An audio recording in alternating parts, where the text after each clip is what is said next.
formats on this stuff. Hey there, Stephen Oliver again. I am so pleased to be joined by Ben Glass. Ben, how many years have we known of each other? It's got to be 20 years or something It like has that. to be at least 20. I've been in and around Dan Kennedy, which is our root there, probably 25 years. Yeah. And so, yeah, although I don't know that we've ever actually met, we probably have been at events together, seen each other on stage from time to time in that world, and have many, many mutual friends. I just had a bunch of Kennedy lifers were in about 3 weeks ago, Yeah. doing a little masterminding here in our offices.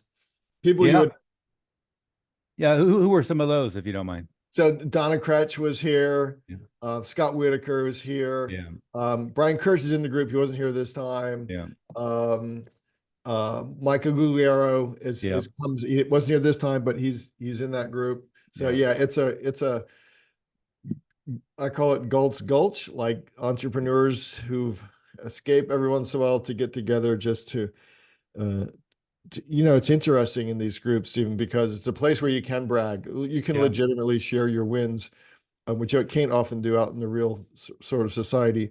Yeah. But everybody has flaws. Everybody has something they could get better at. And so Sure. it's a place where you can actually be very vulnerable and get resources, get learning, sometimes just get inspiration, or sometimes, as you know, Stephen, just get someone to push you, Oh, yeah. kick Yeah. you in the butt a little bit.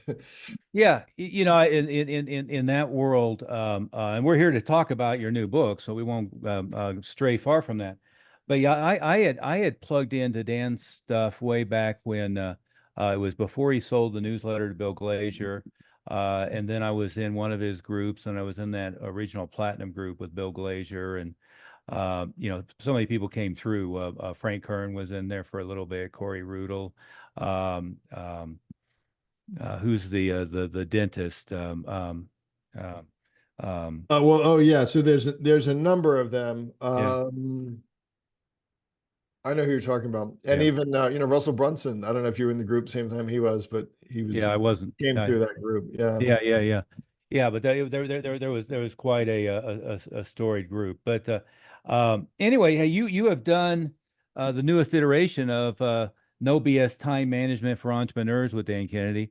The previous iterations, this one was just published what, a week ago? a couple weeks ago now. Couple Yeah, weeks ago. we broke Amazon the first day. They ran out of books, but I think they've fixed that now. I love it. I love it. That's always a good sign. But let's talk about that. Now your background. Why don't you give everybody a little bit of your background? We're talking Sure. predominantly to financial advisors, but I can't imagine what we would share here that wouldn't be as directly applicable to them as it would be for an attorney or for you know 100%. Yeah. So by trade and profession, I'm an attorney. I crossed over. It'll be 41 years this October that I've been practicing. About 20 years ago, I started a group, a company to teach solo and small firm attorneys how to build better businesses. It started as how to advertise better. Turns out once you fix that, you create other problems. yeah, I'm a dad to 9. I'm a CrossFitter and a high school soccer referee. And really, the reason that Dan reached out because he knew and because I told him before, like my life was changed by the first edition of No BS Time Management as we started to do some things that lawyers were not typically doing, and we can talk about that, which really helped revolutionize my life, which is what we're really talking about. It's because it doesn't matter whether you're a financial planner, a lawyer, whatever. Like we're talking about the life. Like you have one life to live. It's not work-life balance, it's life. We yeah, have to work because we have to make money to live and to enjoy things. Um, and then literally, Stephen, about a year ago, Dan faxed me because that's the way he communicates and says, would you be interested in co-authoring and helping me out with the 4th edition? yeah, I said, Dan, yeah, let's do that. But I'm really busy. I said, because we had a conference coming up that we do every year. And I'm like, how much time do I have? Thinking like, 90 days or something. He goes, well, 30 days. I go, oh, okay. Well, I did it. I moved some stuff around. And the process was I looked back at the 3rd edition and I looked for kind of either gaps or a place, Stephen, where I could add a different perspective to what Dan had written on Dan's very good works in the past. And so we added to it. And Dan said, I asked you because you're busy. So, yeah, yeah. yeah. Yeah, and I'm surprised it wasn't, knowing Dan, it wasn't 2 weeks. Well, he said Yeah. later, I talked to him recently. He says, well, we could have done this in 2 weeks. Okay, maybe, but yeah. So Dan has taught us, you, me, and many other entrepreneurs, really that we build a business, I think, to support the life that we want to live. So you make that decision first. Like, what do you want your life to be like? Build a business there. Okay, now let's create some marketing that supplies the clients, patients, customers, whatever it is for that business. And what the book is about mainly, I think, because there's hundreds of time management books out there, right? But an entrepreneur has to go out and kill something and bring it Yeah. back to the cave every week. Yeah. He or she doesn't have the luxury of time, Right. really. And there's so many things that as business owners and your financial planner world, men and women would know this. There's just so many things to do. But what we try to do in the book is get you to work in your zone of genius. Hat tip to Dan Sullivan on that, right? Yeah. Um, and figure out ways to get everything else to get done um, by other people, by systems, by technology in some cases, and stop messing around with things that are below your pay grade or things you're not very good at. Yeah, yeah, yeah. That's a really important point. What I might add to that is, um, we've been in business about the same number of years. I started my martial arts schools here in Denver in 1983. Yeah, So there you go. I went straight from Falls Church, Virginia, and Georgetown University to opening five different locations in 18 months, 6 and 30 months. But one of the things that I learned along the way as well, I might add to that is, and there was a great, I won't say it was a great book. There was a great Harvard Business Review article years ago called "Don't Automate, Obliterate," and it turned into the book "Reengineering the Corporation," and it led, you remember the re-engineering downsizing trend that happened quite a while ago now. But one of the things I picked up out of that article, they had several really good examples, but one of them was Ford Motor Company versus Mazda, and on a per person basis, they were using about 1/20th the head count to accomplish the same thing much more efficiently. And I figured out in my own business, I might add a category is figure out all the stuff that really shouldn't be done at all and get rid of it. Yes.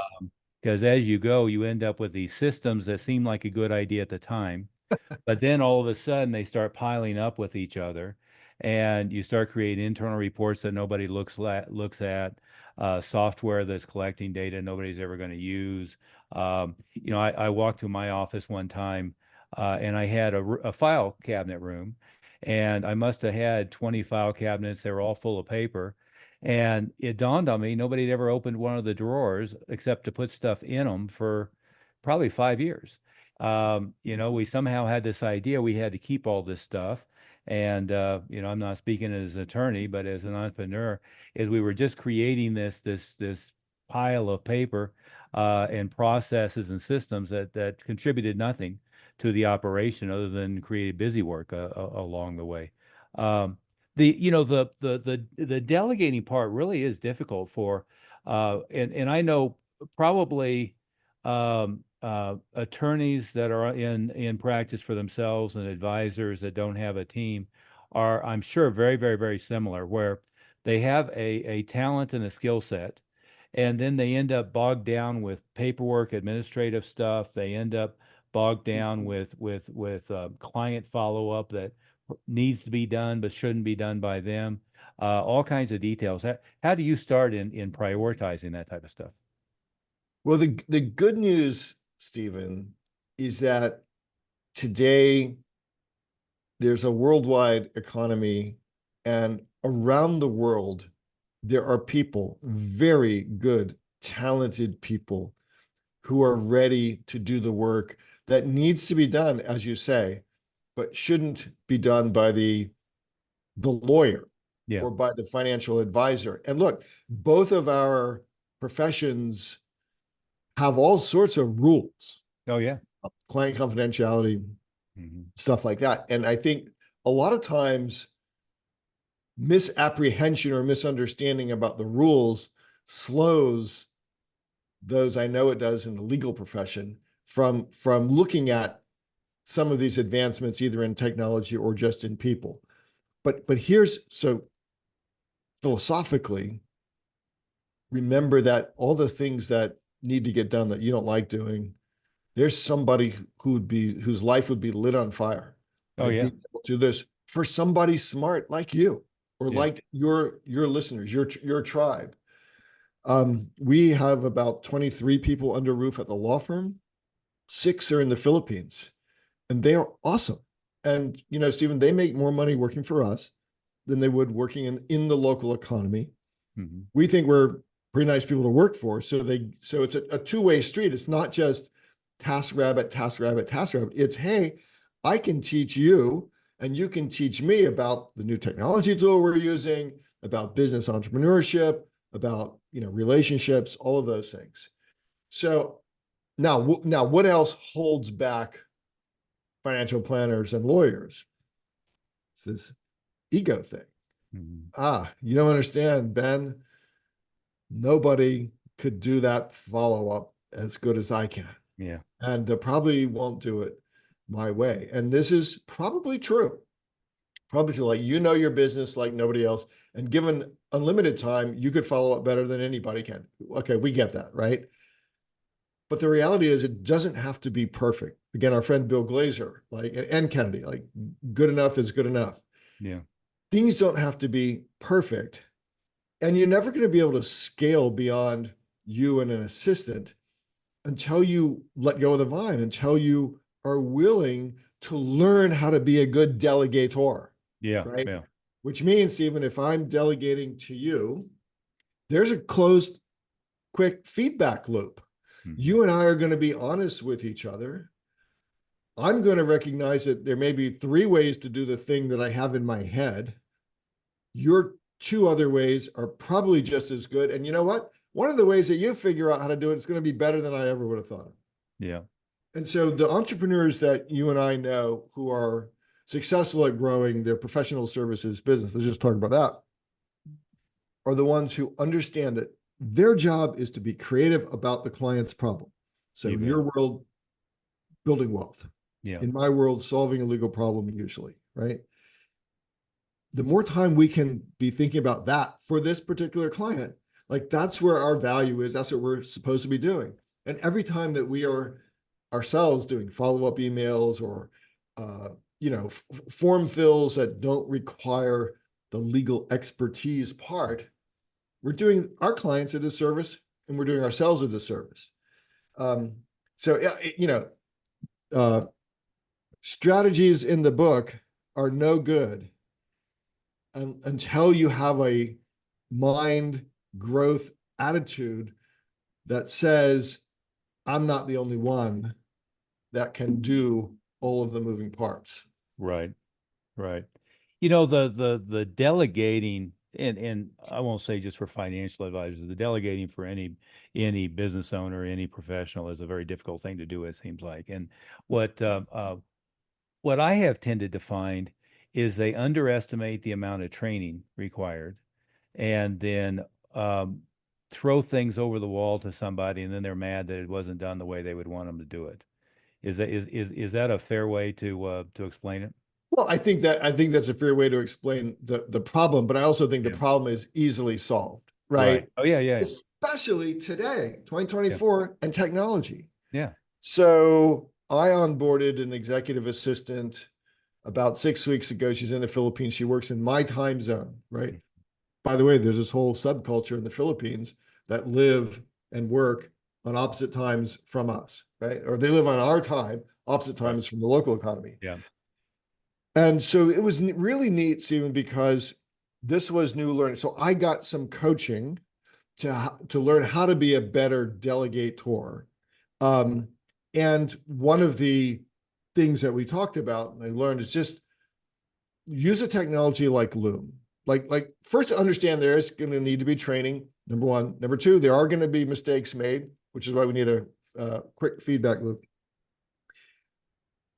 So for example, I was showing Claire how to manage my email inbox and how do we get us to email inbox zero.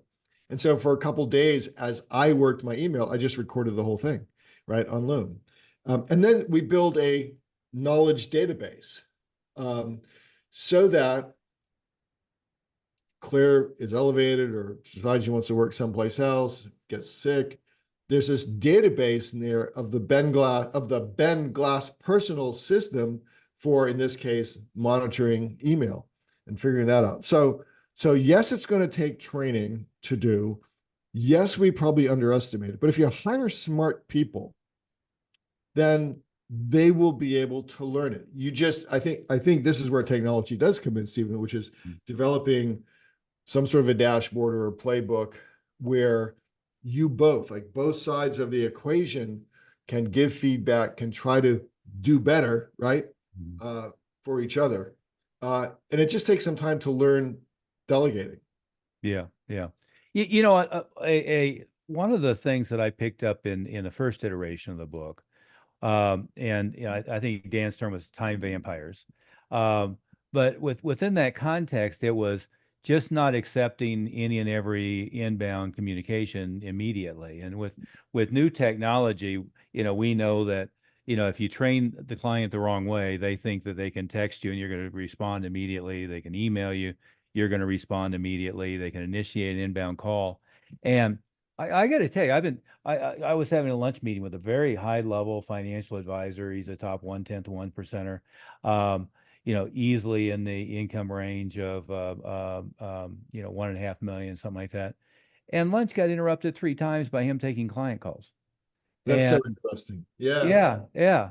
And I was just like, well, wait a minute. I mean, how many people do you have on staff? And isn't there a mechanism for handling this? And why have you trained? I'm listening. He's having some conversation with a couple about whether they have enough money in the account to, you know, buy a lake house or something. It's like, wait a minute. This is not the way you should be operating your business.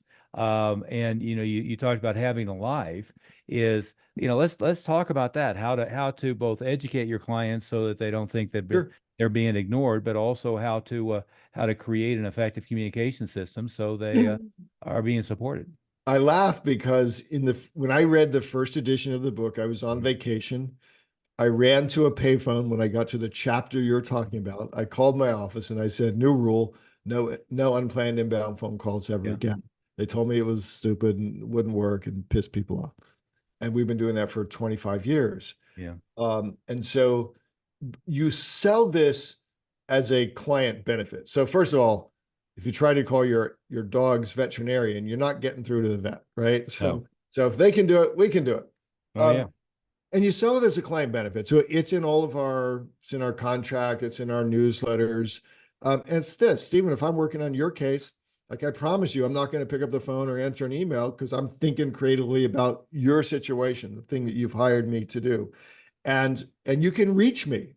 You can get, if you need to talk to me, like we can make that happen. It's just not going to happen the moment that you have a brain fart. That's a Kennedy phrase, right? yeah, And yeah, decide to pick up the phone and call me.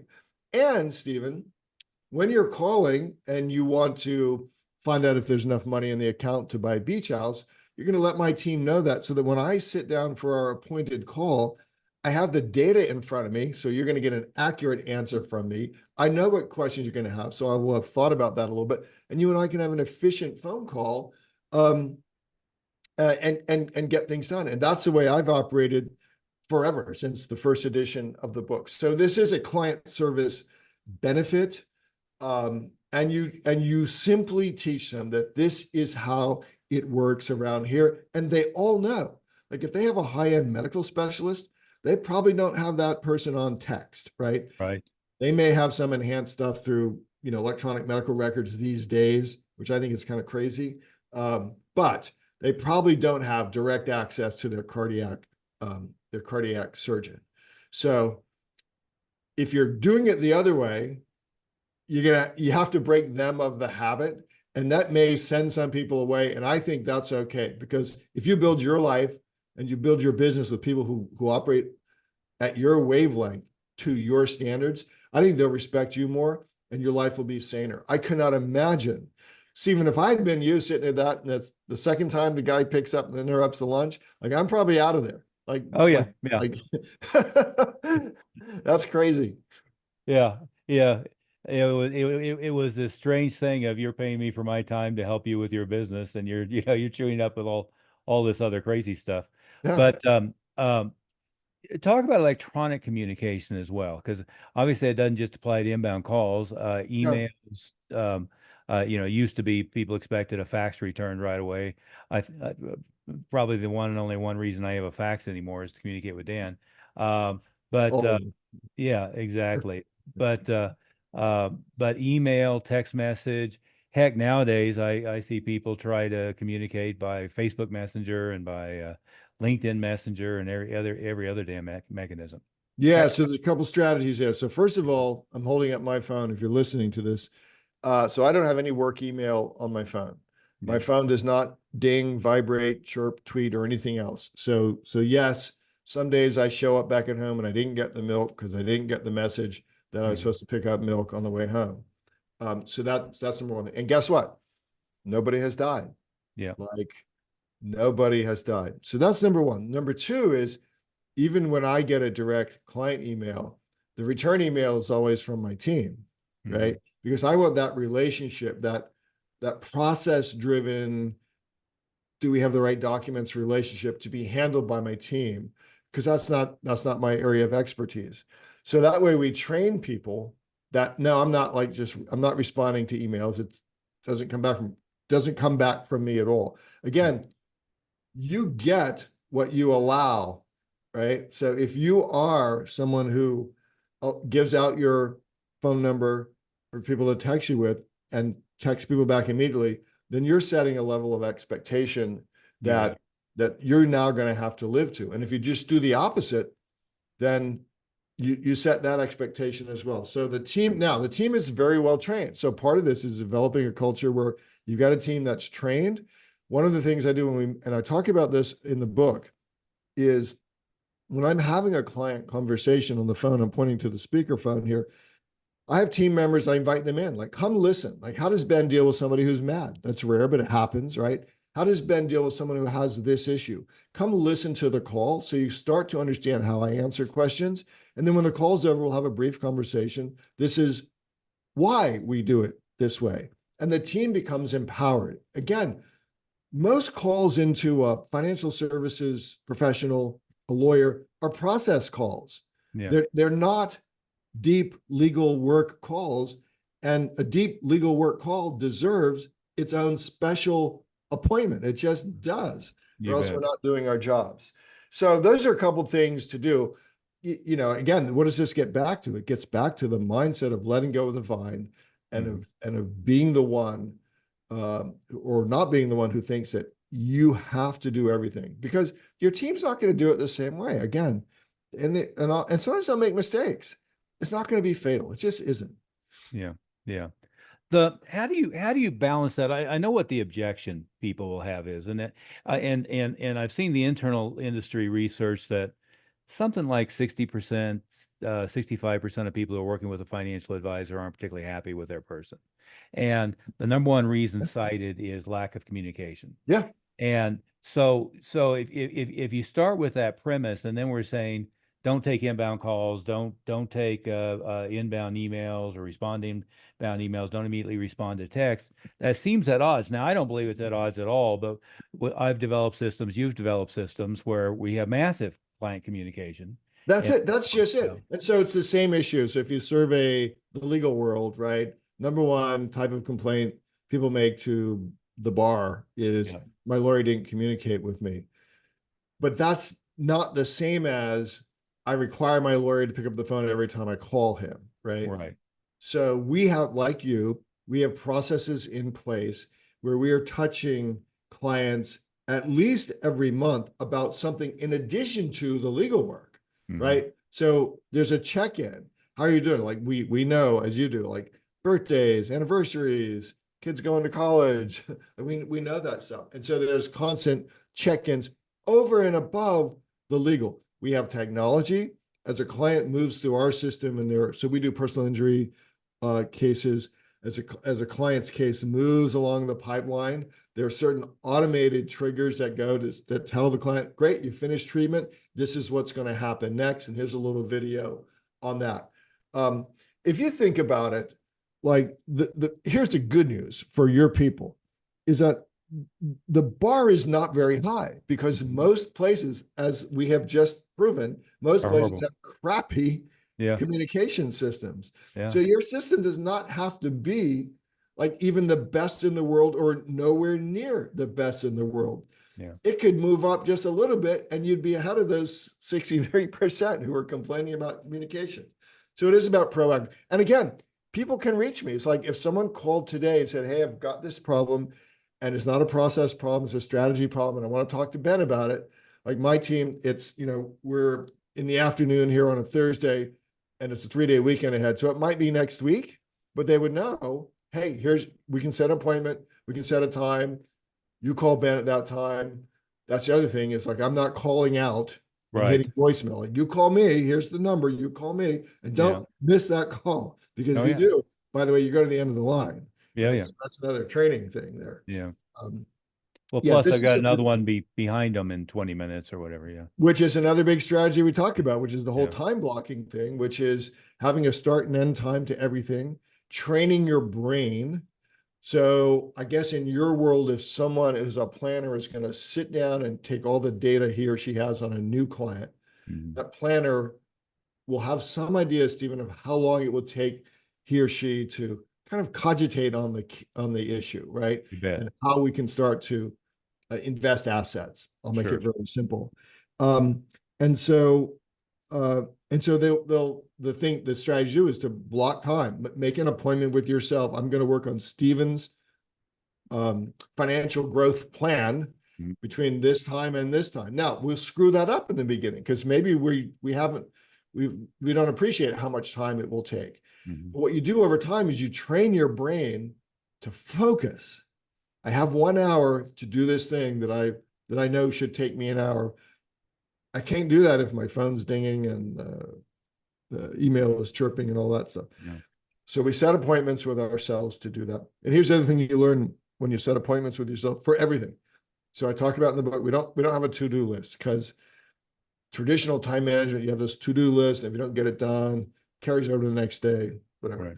Like I'll write things down, but by the end of the day, things that I have to do or I'm accountable for doing have to find a place on the calendar Yeah. or they have to be delegated to somebody else.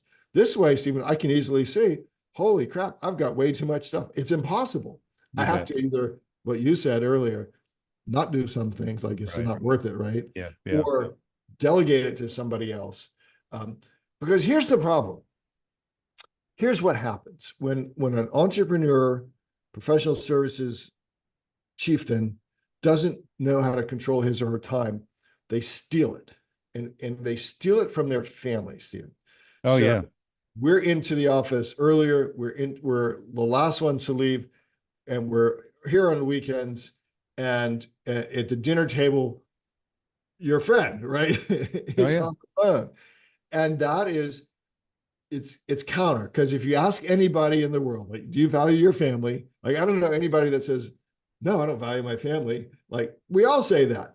Oh, My sure. question, Stephen, is if I followed you around for a week and just by observation saw how you spent your time, would that validate your saying that I value my family? And so um, that is the most important reason for understanding the book Yeah. is that everybody has loved ones.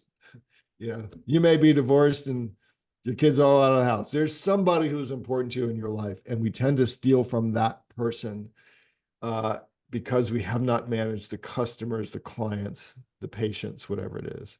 You bet. You bet. And we think that marginal time rather than fixing the system is going to fix the business, right? People just keep Yeah, getting further and further behind, and then they think, well, as soon as I get caught up, well, they never get caught up. And this isn't from you and Dan's book, but I stole from Steve Covey years ago. His hierarchy. He calls it urgent and important, urgent, not urgent, important, urgent, not important, and not urgent, not important. And in all of my businesses, I always found that not important, urgent stuff, was stuff that my staff would get down a rabbit hole, trying to respond to every little thing and not be able to prioritize the not urgent but important. And oftentimes that's the marketing side. And then I mean it's either the client nurture, you mentioned the anniversaries and the birthdays and those touches, that ends up being very important, but it doesn't force itself upon you. And then the other thing that doesn't force yourself upon you is the myriad of things you should be doing to market the school. Yeah, I mean, look, let's agree. Let's not sugarcoat any of this. Yeah, When you choose to play in the world of entrepreneurship, you choose to play in the world of running a business, and most of what we're talking about is running small you businesses. bet. You choose a world that it's hard. Like, okay, this isn't easy. Um, and this is why it's so important, I think, Stephen, to be in groups. We call them mastermind groups, Yeah, uh, to be around other people. I think both within your own profession, and I'm in and run lawyer groups, but also I'm in and other groups with mixed breed businesses, right? yeah, Because these are people. Bill Glazer said entrepreneur is the loneliest person in the world. True, I believe. And so having somebody, besides sitting in your bed or on your back porch reading the book, like that's doable. That's doable. But being around people who think like this a lot, who will push you, has been really critical to my own professional development, lawyer and coach and dad and all of that stuff. And I just can't emphasize that enough. And if you're listening to this and you've never been in a mastermind group, like I think you're missing something. A well-run and well-curated group can really help move your life forward. you bet. Yeah, you can't underestimate the value of having a coach that's looking over your shoulder, holding you accountable for movement, pointing you in the right direction. What the people I work with sometimes get annoyed with is, they have an idea and I say, let's do that next year. Let's do that never. Okay, let's focus on these three things, not these other 83 things. And then overlaying that with a mastermind group and the to me, the benefit, in my business, when I started coaching many years ago, I was doing everything one on one, nothing was in group. And what I found was the practices, the clients I was working with, is they were always editing what I was saying, thinking, well, you can do that because, you can do that because Yeah. where you're at, you can do that because you're across of Tony Robbins and Zig Ziglar or Tom Hopkins or whatever. They always had this excuse in their mind. But suddenly, and the value I always found for all the different mastermind groups that with Kennedy, among others, is you don't have any excuses. You can't sit across the table and say, that guy came for money. That guy's just smarter than I am. He's in a better location. Oftentimes it was somebody who started dead broke who's in, Detroit and they had more problems than I ever thought about having, and they're doing 5 times the results I'm doing. It gets rid of all your excuses, right? And if you have a good group, they point that out for you as well. Yeah. And you realize that everybody has a superpower Yeah, and everybody has a flaw. you bet. And I think the guys and gals who tend to be successful in whatever business they're leading or trying to grow is they've got a couple things in common. Number one is they are seekers of communities. They are biased towards putting things into action, knowing that they will make mistakes, if not messes, from time to time. You bet. Um, and it just there's a chapter in the book, in the No BS Time Management book I wrote about the art of making decisions, and I Hmm. contrast the way I make decisions and the way my lovely wife makes decisions. Hmm. Like let's choose and go, choose and go, choose and go. We can fix later, Yeah, and she tends to be more.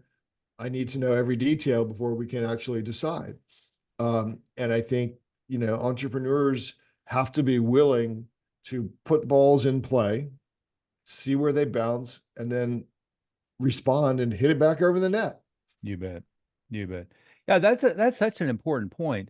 You can easily end up, especially somebody with a background as a attorney, as a financial planner, with any of these kind of backgrounds. You can get into analysis paralysis and just not take action. And that's so detrimental to making any forward movement, isn't it?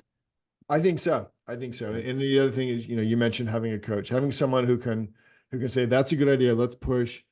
Here's 5 good ideas, but really, literally, there's time to do one. Let's do one Yeah. idea this quarter really well. And we'll come back and look at the other 4 later and see, are they still a good idea or not? You bet. You bet. Hey, and I want to be respectful of your time, Ben. Um, if you have a few more minutes, we'll Sure. do a few more. There's been great content. I want to make sure we don't miss the point that everybody gets. No BS Time Management for Entrepreneurs is your new co-authored book with Dan Kennedy. I highly recommend. I now have read 4 editions Yes. of Dan's book on the subject. And the other one that I really like as well is the No BS. What is it? Management, No BS. Ruthless management of people and Root. profits. There you go. There Yeah. you go. That's it. That's it. I'm not doing great on names today, but I also want to point out you run a great coaching program for lawyers, and hell, I was subscribed to your thing for quite a while for 2 reasons. One is every idea you have for lawyers I can steal for financial advisors, and Yes. I just watched like to watch what you're doing. Very, very, very good material. If you don't mind, tell everybody a little bit about what you do with on that side as well. Sure. So that company is called Great Legal Marketing, and we really work with the lawyers, Stephen, who are not spending tens of thousands of dollars a month on Mhm. digital advertising or traditional advertising. So by and large, these are not the lawyers you see on TV. They're not the lawyers you have the ads popping up all over Mhm. Facebook and stuff. They're mom and pop Mhm. running good businesses, good people, serving consumers. And there's always an 800-pound gorilla in their community, but they're doing a ton of grassroots marketing. We did an analysis in our law firm. 80% of our money comes because some human being told another human being our name, You right? bet. That customer, that client may then have gone through the digital route to check Mhm. us out, Mhm. but they first heard about us from a human being. Yeah. And so I think particularly in the financial services space with so many, I mean, you probably have more restrictions on what you can say in quote unquote advertising than lawyers do. And lawyers are pretty restricted. But being able to build a tribe of 1,000 people who know you, they might not know everything about your Mhm. professional specialty, but they see you as an interesting and trusted person. All right. And there's lots of ways to get there. I think that's just been critical really to our success, and that's who we serve. Um, again, lawyers are across the country, some in Canada, different practice areas. At the end of the day, we're all dealing with human beings, trying to convince a human being that we're the wise man or woman at the top of the mountain, and we have the experience to solve their problem or help them with the opportunity they have in legal. And so here's the other thing I think would be important for your listeners is there's a bazillion different marketing strategies Mhm. and tools out there. Most of our lawyers get good at 3 or 4 of them. Yeah.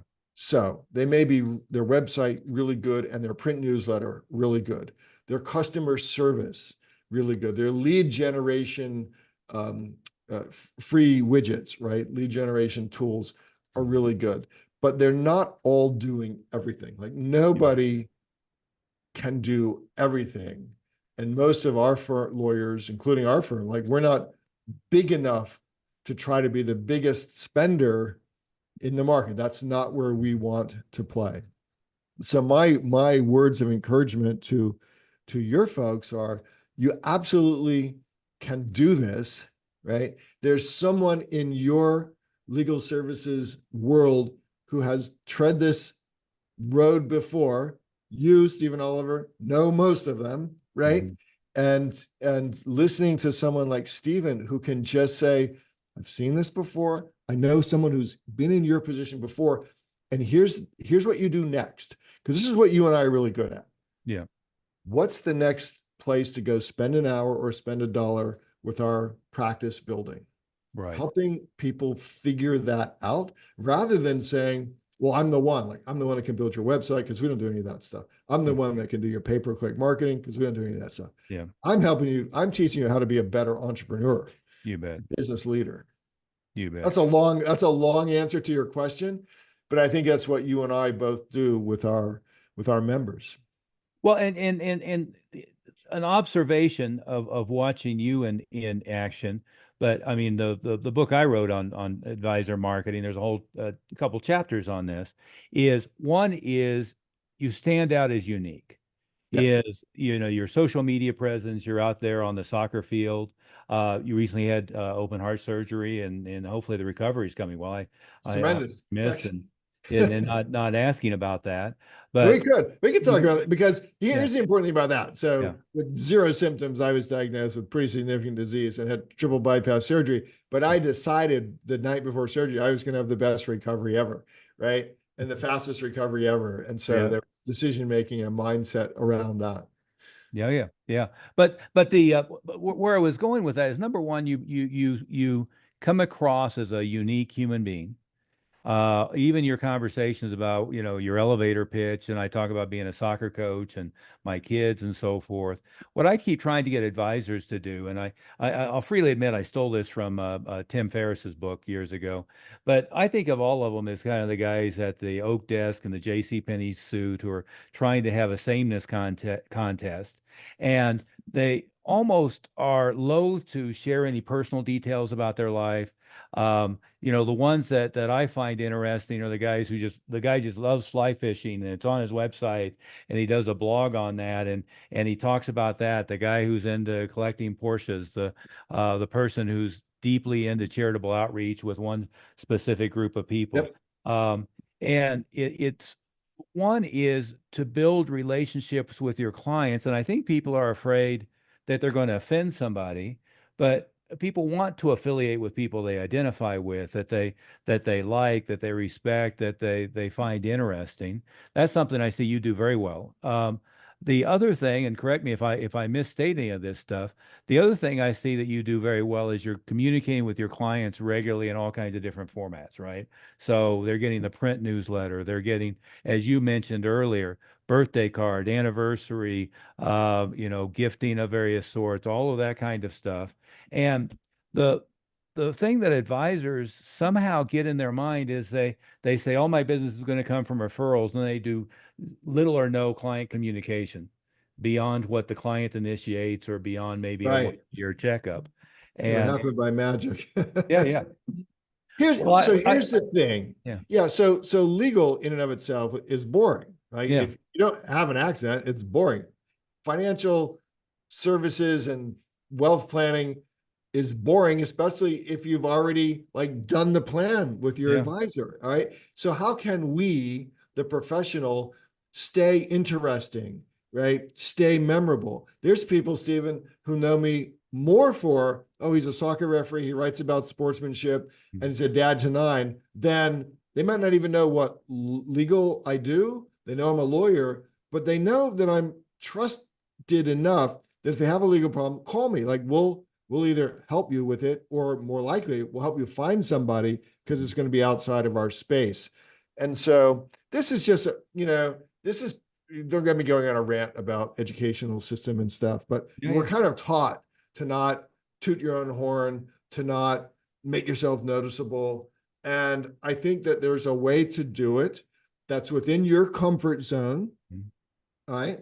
And I think and I know that it's really, really important. The saddest thing I see today is I look on social media and see some lawyers still standing in front of law books talking about something about the law, which is really, really boring.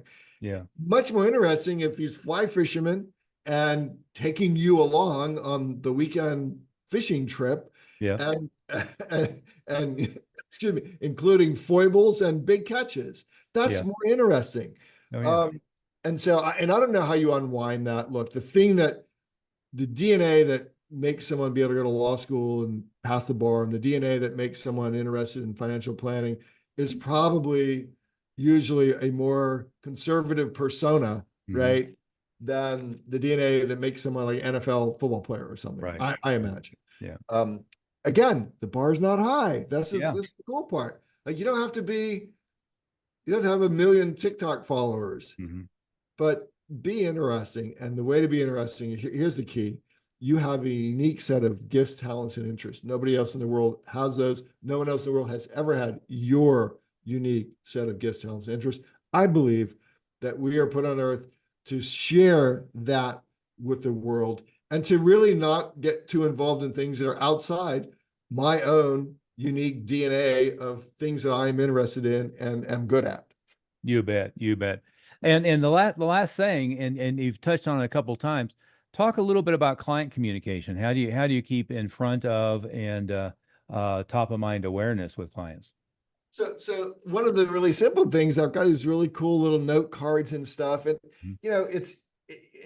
I think you have to do something besides the formal. Now, so for many years, I had a wealth guy who I don't have anymore Yeah, because the only time I ever heard of him was two times right. when he wanted to pitch me on something and when he would send me the same electronic birthday greeting in quotes that was meaningless. Oh yeah. And I don't even think he noticed when I left. Oh yeah. Like I just took my money and went someplace else. And so again, the it's just, I think, Stephen, it's being aware of your surroundings. It's listening. It's being curious about other people's lives. My Yeah. team knows, like, if we go out to eat at a restaurant, like I will know that server's history. I'll know their life, their interests, what they want to do next by the time the evening is over, You. right? So that's about learning how to be comfortable asking curious questions, listening and Mhm. asking the next curious question. And now all we're saying is you don't need to do it with strangers. You can do it with your client base. Um, Shocking. Shocking. Most of my calls with clients are life coaching calls because they all have some injury or illness, right? That prevents them from working or something happened to them. And I'm like, okay, but Stephen, like after the legal is over, what are you going to do? What are we going to do? How can I help you find the next thing in your life? And for many of them, Stephen, sadly, no one has ever spoken to them like that before. You bet. So don't be shy about this, guys Yeah. and gals who are listening. You have a gift for the world. You have wisdom. You have some experience. Like just take some risks and ask some curious questions. Mhm. Your day will be more fun. I tell you that because my day is more fun because I have conversations like we've had for an hour. Like Oh yeah. I Yeah. have these a lot. Yeah. And even if it's if you wanted to look at it purely the self-interested side of it, if you just looked at that, I just had a lunch meeting with a couple of advisors, and one of them kept talking about his top 50 clients and all the great things about his top 50 clients. I said, well, let's take out the list. What do you know about this one? Well, their depth of knowledge on any of the people that he considered to be top people was paper thin. Yeah. I said, well, what we need to do is we need to know, what organizations are they involved with? What charities are they involved with? Do they have kids? What are their kids doing? What are their key interests? What organizations are they involved with? If you know that about your clients, all of a sudden you find, in my case over the years, Yeah. I had, the HR director for the number one employer in the state. I had the CFO for the Denver Broncos. I had the marketing director for the Denver Nuggets. I had the president of one of the banks. I had the top-rated newscaster in the state. I had the top-rated radio show host. And if I didn't go through that, and those all turned in, I had the president of a $780 million electronics chain. Well, there's all kinds of opportunities that we can do back and forth, things that they can teach me, things that we can do together, things that are opportunities for them.